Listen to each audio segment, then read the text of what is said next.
time. It's not by dominating. It's not by pushing our way in. It's by serving. Do you get that? That's got to be foundation for anything that we do apostolically. That's really good. Um, Gone are the days where we just seek to be powerful people, but don't create space for other people to happen. I think one of the questions that was important for me to just like throw out there and just get some prophetic revelation on from you guys is the church, the ecclesia's role in society. Um, to me, it's the church, the ecclesia. That's all I know. So I sort of use those words interchangeably. But um, how do you see the ecclesia's role in society? Shape that. Where's it going? What areas? I mean, we did some of that today, but beyond the four walls, what does that look like in tangibly, practically shaping society?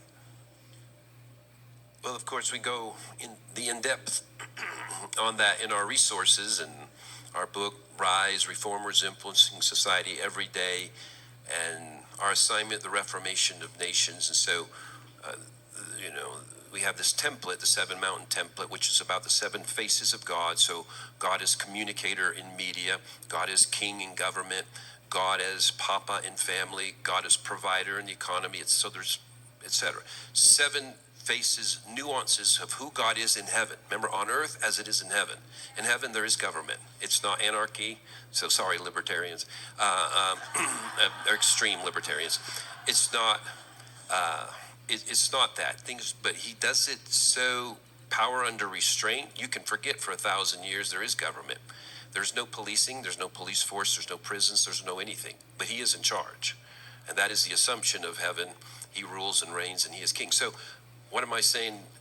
How am I applying that to the question Bobby just asked? So there is a nuance of who God is in every mountain that has to be learned. What we advance is knowledge of God. Habakkuk 2:14 says the whole earth will be filled with the glory of the knowledge of God as the waters cover the sea. There's the glory of how he runs government in heaven.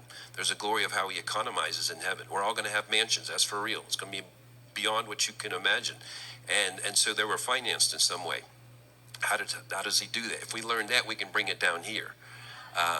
They sure don't sweat and work and toil, but there's a whole nother way of accessing the economy of heaven. We learn how he does things. It starts, the point of reference is on earth as it is in heaven. You can see the heavenly way to each one of these seven mountains. So our assignment is to learn the nuance of his face in every area of society. If you're called to education, God as revealer, as teacher. So we study him, we study how he does things, and then we have the representation of his image, of his face, to carry into that area of society. And that's the way we see darkness displaced. It's the light of who he is through us, Christ in us, the hope of glory released. And that's kind of a real mini short on that. You were not put on this planet to work for money.